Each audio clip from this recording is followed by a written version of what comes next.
Le Netgear Orbi et le Google Wi-Fi sont deux routeurs Wi-Fi qui ont une promesse commune, c'est de fournir chez soi un seul et même réseau Wi-Fi qui va couvrir tout le domicile ou en tout cas la plus grande surface possible. Bien qu'ils aient la même promesse, le Netgear Orbi et le Google Wi-Fi empruntent deux voies différentes pour arriver à peu près la même chose. Le Google Wi-Fi va mettre en place ce qu'on appelle un réseau maillé, c'est-à-dire que grâce au 802.11s, un standard qui permet en fait à chaque routeur de parler à l'autre routeur sans qu'il y en ait un qui prenne la main sur l'autre. En fait, il va y avoir des rebonds entre les routeurs, des communications comme ça maillées, pas forcément hiérarchisées. Et donc en fait, les différents routeurs, celui qui est connecté à la box, celui qui est par exemple dans la cuisine, celui qui est dans le salon, vont se parler d'égal à égal et se transmettre les données comme ça en maintenant un bon niveau de débit. Le Netgear Orbi a une solution différente parce que technologiquement il a opté pour une autre voie. En fait, il y a un routeur principal qui est donc celui qui est connecté à la box ADSL ou fibre et puis d'autres satellites, un maximum de 3 par routeur principal.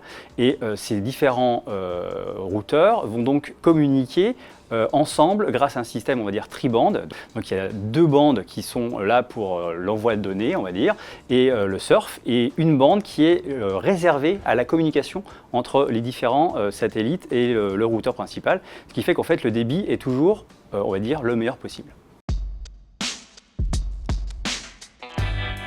Donc ces deux appareils ont un point commun, c'est que les créateurs de ces produits se sont rendus compte que les routeurs Wi-Fi traditionnels sont généralement plutôt moches. Et quand un produit est moche, la première chose qu'on fait, c'est qu'on essaye de le planquer. On le met dans un placard, on ferme la porte. Le problème, c'est qu'une fois qu'on a fermé la porte, le Wi-Fi a de la peine à passer, ce qui fait que le signal est détérioré et le débit chute. Donc aussi bien Google d'un côté que Netgear de l'autre ont eu l'idée de faire des routeurs design plutôt joli. Alors celui de Google est plus compact, il va passer beaucoup plus discrètement sur l'étagère.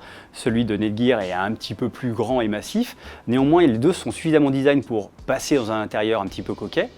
Et ce qui fait que vu qu'ils sont en pleine vue, le signal peut se répandre assez librement et faire en sorte que du coup le signal ne soit pas perturbé. Donc ça a une importance, ce qui veut dire que l'installation, on va brancher le premier routeur à sa box, on va le poser à proximité de manière à ce qu'il soit, puis puisse facilement arroser la partie du domicile où il est. Et puis un deuxième qu'on va placer à une dizaine de mètres, c'est à peu près dans les deux cas, c'est à peu près la même chose. On peut pousser un peu plus si les murs sont fins et réduire l'espace si les murs sont épais et donc le signal a de la peine à se répandre. Et puis on va brancher le deuxième routeur au courant et les deux vont se synchroniser et donc ensuite communiquer entre eux en Wi-Fi sans fil. Autre révélation qu'ont eu aussi bien Netgear que Google, c'est que les utilisateurs ne sont pas forcément des ingénieurs réseau. Et ça, c'est une bonne nouvelle. Ce qui veut dire que c'est fini les heures passées à se battre avec les câbles, les configurations à n'en plus finir. Dans les deux cas, on peut passer via une application. En fait, par exemple, en Google Wi-Fi, on scanne avec son smartphone, on scanne le Google Wi-Fi, qui est un code barre, et ça va le configurer. On va commencer la configuration comme ça, en quelques étapes très rapides qu'on suit via une application, et en moins de 5 minutes, on a un réseau opérationnel. Le Netgear Orbi suit une voie à peu près similaire. Quand on achète un pack de deux, les deux sont préconfigurés pour se parler l'un à l'autre. Donc on branche un câble Ethernet dans le premier routeur, on branche l'autre au courant et ça se fait assez bien. Ensuite, effectivement, le Google Wi-Fi a l'avantage pour lui d'avoir une application plus complète quand on veut accéder à certains réglages, par exemple au contrôle parental ou à différents réglages de genre comme la mise en place d'un réseau pour les invités. Pour le Netgear Orbi, il faut télécharger une autre application que l'application Orbi. C'est une application qui est gratuite elle aussi et qui permet de rentrer davantage dans le détail dans la création de sous-réseaux pour les invités et ce genre de choses. Dans les faits, le Google Wi-Fi et le Netgear Orbi offrent des débits très très bons qui permettent de streamer de la 4K ou de télécharger très rapidement des applications, il n'y a aucun problème. On a mesuré à portée, c'est-à-dire à quelques mètres autour du premier routeur, des débits de 550 mégabits pour le Google Wi-Fi et très légèrement inférieur pour les Netgear aux alentours de 470 mégabits.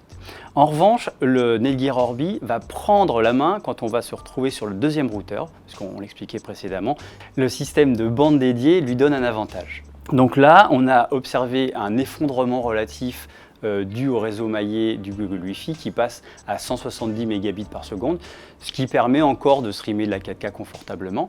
Et en revanche, on est toujours au-dessus de 320 mégabits pour le Netgear Orbi. Donc là, on peut streamer de la 4K et faire autre chose à côté sans aucun problème.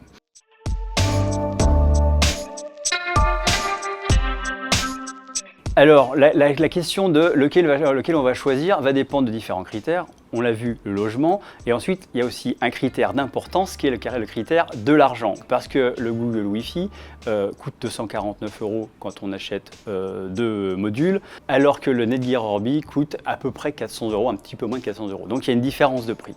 Néanmoins, cette différence de prix peut avoir une pertinence si vous avez, par exemple, une connexion très haut débit. Si vous avez une connexion très haut débit, le Netgear Orbi vous permettra d'en profiter bien plus parce qu'il va assurer un meilleur débit plus loin. Alors que le Google Wi-Fi, on l'a vu, va passer en dessous de la barre des 200 mégabits assez vite si on s'éloigne du premier routeur. Ce qui veut dire que si vous avez un appartement pas très grand et un petit budget, le Google Wi-Fi devrait vous satisfaire, même si vous avez la fibre. Mais la question peut se poser. Si vous avez un appartement un peu plus grand, si vous avez systématiquement la fibre, le Netgear Orbi est le routeur de choix pour avoir le meilleur débit possible.